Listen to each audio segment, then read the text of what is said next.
Banyak dosa kita cuma. Kalau kita bercermin melihat diri kita, nggak pantas kita masuk surga. Makanya Rasul SAW di akhir hayatnya, beliau itu sering di waktu ruku dan sujud membaca subhanakallahumma wa bihamdika Allahumma ghafirli.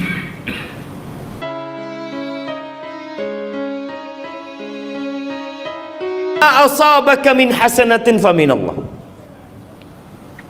Kebaikan yang menimpamu dari Allah, bukan karena kecerdasan, bukan karena hasil usaha, bukan karena semangat, bukan karena anak punya tim yang bagus. Nah, Allah yang kasih.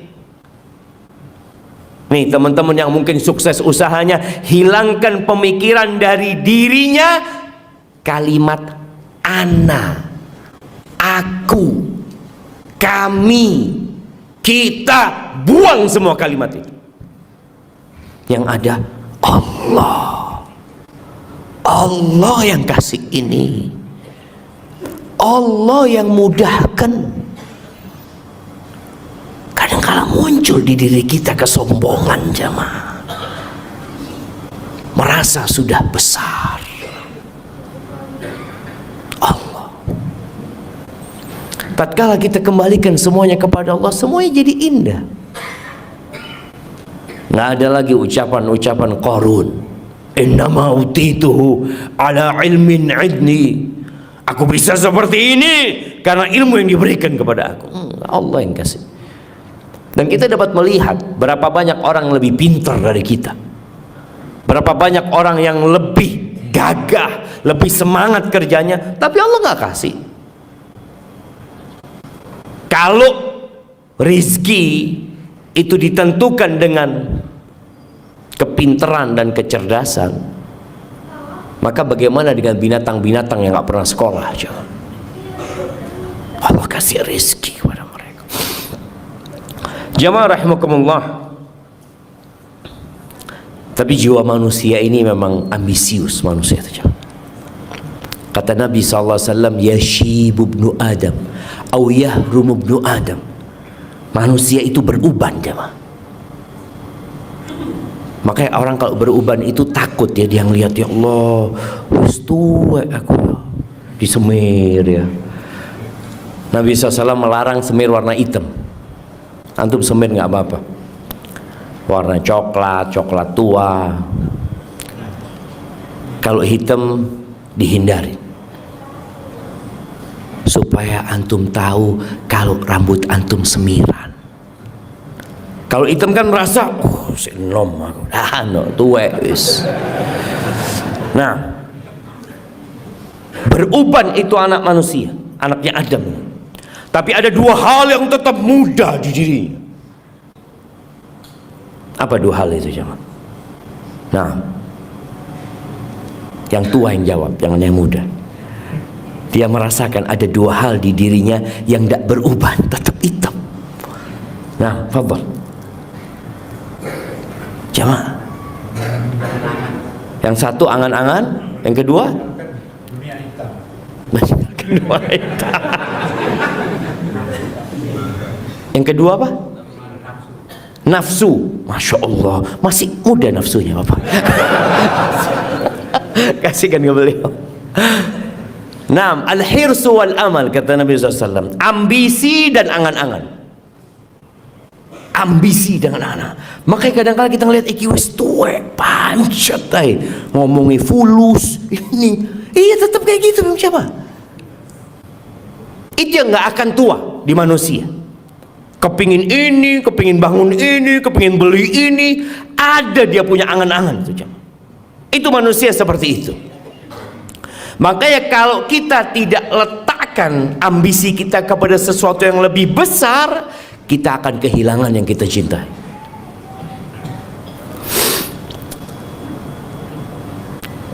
Pernah di Hijr Ismail sana, ada beberapa orang besar yang masih muda belia Mereka ngobrol di situ. Di situ ada anak-anaknya sahabat Nabi Zubair bin Awam. Ada Mus'ab bin Zubair, ada Abdullah bin Zubair, ada Urwah bin Zubair, dan ada Abdullah bin Umar bin Khattab. Lalu lagi ngobrol-ngobrol, mereka ngomong tamannau. Mereka lagi di depannya Ka'bah ya, di tempat yang mulia sana. Ayo kalian berangan-angan yuk. Kalian kepingin apa? Mumpung di tempat yang mulia ini ya, Mak. Abdullah bin Zubair mengatakan, amma ana fa'atamanna al-khilafah. Kalau aku berangan-angan ingin jadi khalifah. Abdullah bin Zubair. Terus Urwah bin Zubair, adiknya Abdullah, kalau aku kepingin jadi ustadz, kepingin jadi guru yang orang-orang belajar sama aku. Lihatnya ini satu bapak, angan-angannya beda-beda. Makanya kadang-kadang kita lihat anak kita cita-citanya apa, macam-macam mereka. Padahal bapaknya satu, ibunya satu. Kata Urwah bin Zubair, aku kepingin jadi guru yang orang-orang belajar sama aku ilmu. Mus'ab,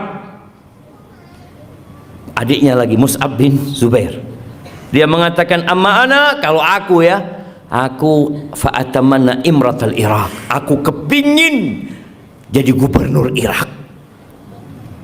Bayang, ini di Mekah nih, mereka angan-angannya beda-beda. Aku kepingin jadi gubernur Irak, dia nggak kepingin kayak kakaknya jadi khalifah. Mungkin dalam bayangannya, oh terlalu besar lah, jadi khalifah buat aku kayaknya nggak nyampe ke sana gitu. Ya udahlah, aku jadi gubernur Irak aja. Tapi ada angan-angan lain, aku kata dia. Wal jam'a baina Aisyah binti Talha bin Ubaidillah wa Sakinah binti Husain. Aku kepingin menikah dengan dua perempuan. Aku kepingin ngumpulin dua perempuan itu. Dia ingin nikahi dua perempuan ini. Yang satu Aisyah, putrinya sahabat Nabi Talha bin Ubaidillah, cantik sekali jemaah. Anak kalau baca tentang dia, ya Allah, baca aja jemaah. Itu bayangin ya Allah, cantik sekali. Dan Sakinah, cicitnya Nabi Muhammad SAW, putrinya Husain, itu juga cantik sekali. Artinya dia dengar kecantikan dua perempuan ini, dia kepingin, ya Allah, aku kepingin nikahi dua perempuan itu. Siapa yang punya angan-angan kayak gitu ya? Kemudian tinggal Abdullah bin Umar ya. Apa kata Abdullah bin Umar? Kalau aku kepingin diampuni sama Allah SWT. Lihat jemaah, tingkatan angan-angan seseorang itu sesuai dengan tingkat iman yang ada di hati, ilmu yang Allah berikan kepada. Dan subhanallah, yang diangan-angankan oleh mereka itu semua didapatkan. Abdullah bin Zubair jadi khalifah, Mus'ab bin Zubair jadi gubernur Irak, dan menikah dengan dua perempuan itu. Urwah bin Zubair jadi alim ulama yang orang-orang belajar banyak kepadanya. Tinggal Abdullah bin Umar bin Khattab. Karena angan-angan dia di akhirat jemaah, bukan di dunia. Kita punya nggak angan-angan di akhirat gitu jemaah? Allah Azza wa Jalla mengatakan, bal tu'thiruna al-hayata ad-dunya. Kalian itu lebih mementingkan kehidupan dunia. Wal akhiratu khairu wa abqa. Akhirat itu lebih baik dan lebih kekal. Coba kita renungkan. Abdullah bin Zubair jadi khalifah. Berapa lama dia jadi khalifah, jemaah? Dia meninggal. Tewas dibunuh sama Hajjaj bin Yusuf.